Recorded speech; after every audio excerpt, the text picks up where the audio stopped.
Hey, what's up, everybody, and welcome back to Drums and Drams. My name is Cameron, and on tonight's episode, I'm going to be taking a look at a whiskey that has garnered quite a bit of praise recently. This is the Alberta Premium Cask Strength Rye.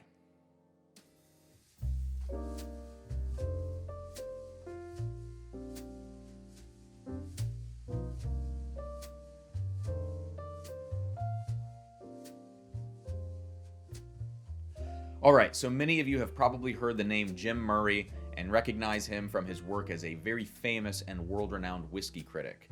Now, every year, Jim releases his Whisky Bible, which is a highly categorized collection of reviews, recommendations, tasting notes, and extremely flowery descriptions of the over 1,000 whiskeys that he tastes per year.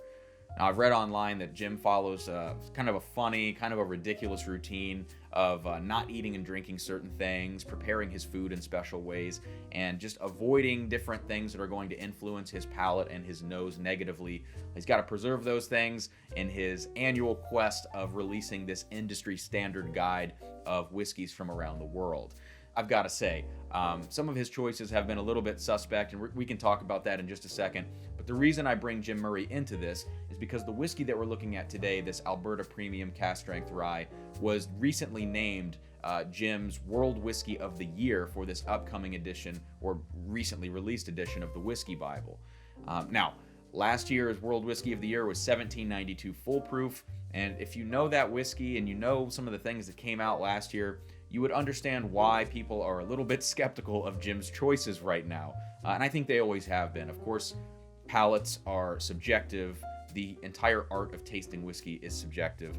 But, there comes a point where you can kind of look at something and go, what the heck is going on here? Now, I wanted to give this whiskey the benefit of the doubt. I picked it up here in Ohio. It just recently dropped. This is a later batch than the one that Jim reviewed for the Whisky Bible. That was a 65.1% batch. This is a 66% batch. But I'm going to treat it as if it is the same exact whiskey that Jim reviewed. Hopefully there's not that much variance between batches. But I'm just really curious to see, how this thing stacks up as compared to some of the other whiskeys that I've, tried this year.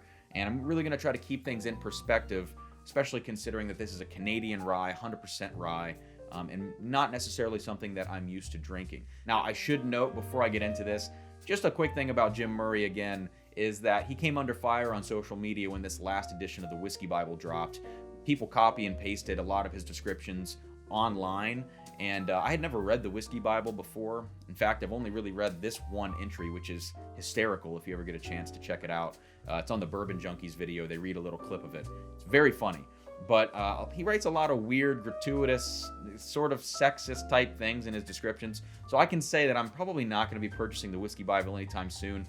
Do with that what you will. But I just wanted to put that slight disclaimer on this video and let you know that I am aware of all that craziness that went around. But I still wanted to see, what all the hype was about on this whiskey, because people really seem to love it. So I'm going to go ahead and get a pour of this, let it open up for a second, and then we can talk just a little bit more about what's inside this bottle here.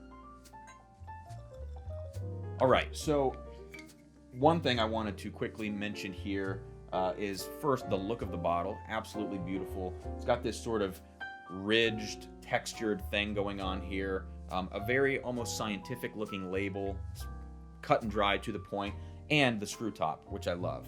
I think that's great.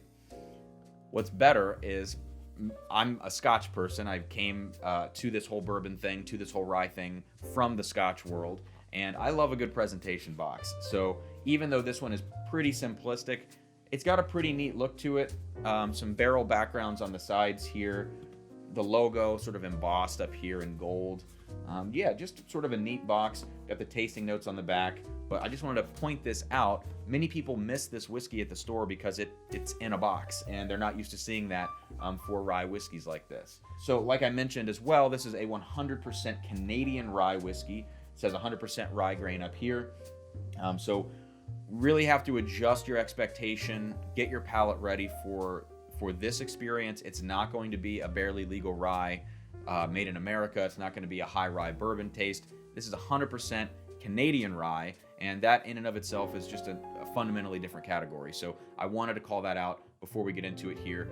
This whiskey has probably sat out for about a minute, and I want to get straight into this. So I'm going to go ahead and nose this and see what we get.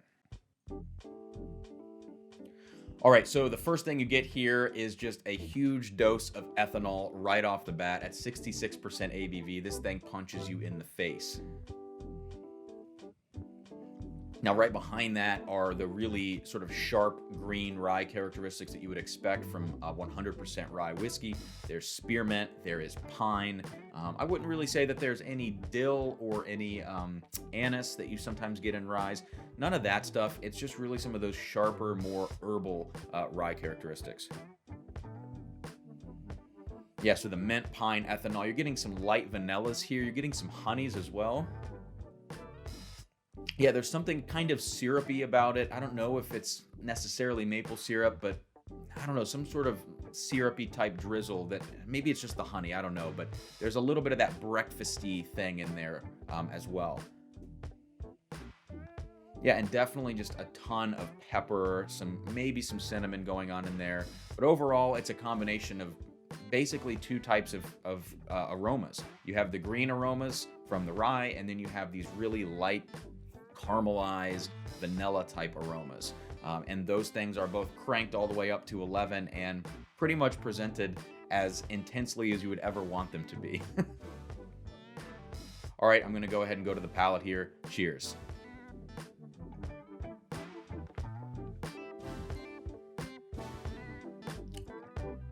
Whew. That is intense. My God, you can see my eyes watering. This has happened in too many episodes at this point. I don't drink any whiskey before I do these videos, and then I think that I can sit down and have a 66% ABV right off the bat. This thing is a monster. I can see why there's so much hype behind this, because it's not often that you get a whiskey that hits this freaking hard at this high of a proof. I mean, to me, this drinks over 66% ABV. This thing is drinking like a hazmat 70+% bottle. You know, it's not often that you get something that drinks that hot, but also has like enough flavor to substantiate the fact that it is drinking that hot, if that makes any sense. It does have quite a bit of ethanol still, but it doesn't bother you because that plays well with all of the lighter flavors that are going on here. Like all of the lighter minty, piney type flavors, and also the vanillas and the honeys. That ethanol just sort of wraps all of that up and delivers it to you just in the most intense way possible. So I think it's interesting the way that this combines, again, like those two categories of aromas and tastes now, which is just like that greenness and that light sweetness. I'm gonna have a second sip. Yeah, and the second sip, it gets so much more delicious. And it's making my mouth water so freaking much because it's so strong. I can hardly talk. I'm just salivating here. It's horrible. Yeah, this second sip now is so much better because your palate acclimates to that intensity and that spice very, very quickly. When you revisit it, all of those really light honey, light sweet caramel and vanilla flavors, that's really what you get on the second sip, and the spice sort of takes a back seat to it. And I think that's really interesting, like the fact that there is so much sweetness in this whiskey, even though it's 100% rye. There is so much spice. At this point, the sweetness is almost like sticky and confectionery in your mouth. Like you can taste cane sugar in your mouth.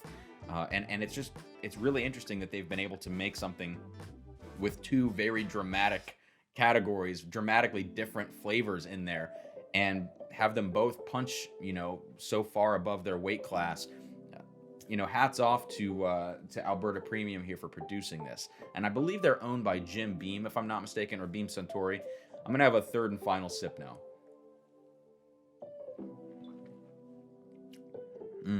Oh, wow. It gets better and better. Yeah, and now there's almost a little bit of fruitiness. And I don't know exactly what it is. There's definitely some green apple in there. There's almost like some...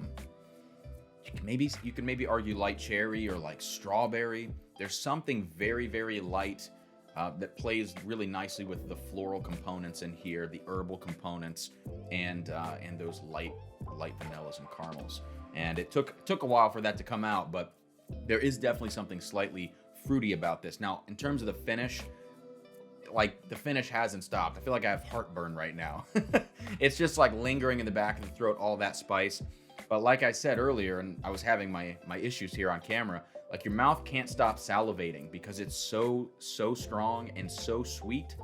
All the spice comes back here. The sweetness stays up front. It's a full experience. I mentioned earlier that I wouldn't be drinking this often, and that's definitely the case. Like, I never find myself going, man, I really want some of that Alberta premium cask strength rye. No, I don't say that. This is not really my style, but you could throw this over ice. It would do so well. I'm sure it would take a long time to drown this thing.